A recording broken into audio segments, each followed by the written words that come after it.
Lord Shiva and sage Agastya.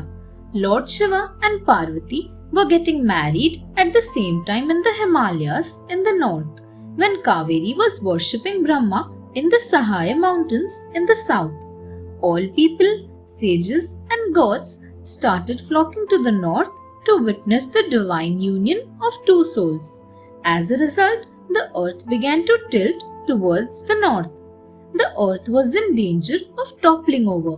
Shiva was worried. He could not ask his guests to leave the wedding venue. It would be an insult to them. But at the same time, he had to find a solution quickly. So Shiva decided to ask sage Agastya for a favor.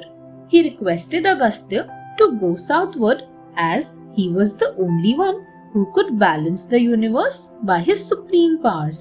Agastya agreed, even though he was sad that he could not witness the divine marriage.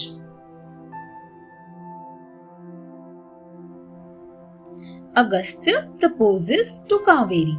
After agreeing to Lord Shiva's request, Agastya asked Shiva to provide him with a water source in the south. Shiva assured him that his requirement would be fulfilled. Agastya started his journey. Soon he reached the mountain range of Sahaya. The moment Agastya reached the Sahaya mountains in the south, the balance of the earth was restored. Amidst that mountain range, Agastya was surprised to see a beautiful woman, lost in deep meditation. He wanted to know the reason for her meditation, and that too in the middle of a huge mountain range.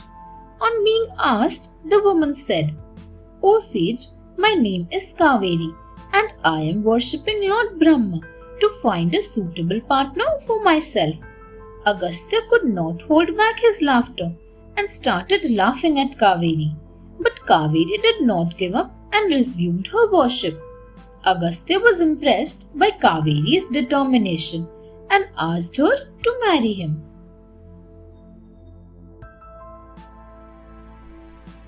Kaveri's river form.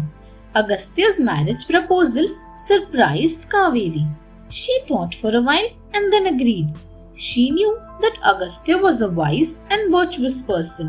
She said, "O sage, I have a request to make. I would like to help mankind in some way. As you know, this region is facing scarcity of water. I want you to transform a part of me into a river so that the dry land of south may get fertile again." The sage was impressed by the noble thoughts of Kaveri and transformed a part of her into a river. The river was named after her. Agastya did not let Kaveri flow there at the Sahaya mountains. Instead, he carried her river form in his kamandalu. Agastya and Kaveri got married and selected a beautiful mountaintop on Sahaya mountains as their abode. Unfortunately, Agastya forgot to release the water form of Kaveri in the southern part, and the part remained dry. There was drought all over. The gods in heaven were worried about the drought.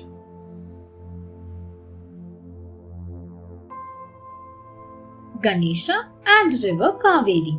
The gods decided to speak about the drought in South India to Ganesha, their savior. They knew Ganesha would definitely devise some plan to deal with the situation. They told Ganesha about the drought and how river Kaveri was kept in Agastya's kamandalu. Ganesha immediately left for Sahaya mountains, where Agastya and Kaveri resided. Agastya was meditating when Ganesha reached his hermitage. An idea struck Ganesha. He assumed the form of a crow and dived over Agastya's kamandalu. The kamandalu started tumbling down. Immediately, Agastya raised his hand to shoo away the crow. River Kaveri took Agastya's raised hand as an indication to flow down, and it started flowing down the Sahaya mountains. And finally, the dry lands of south got drenched with water and became fertile again. This is how River Kaveri was born.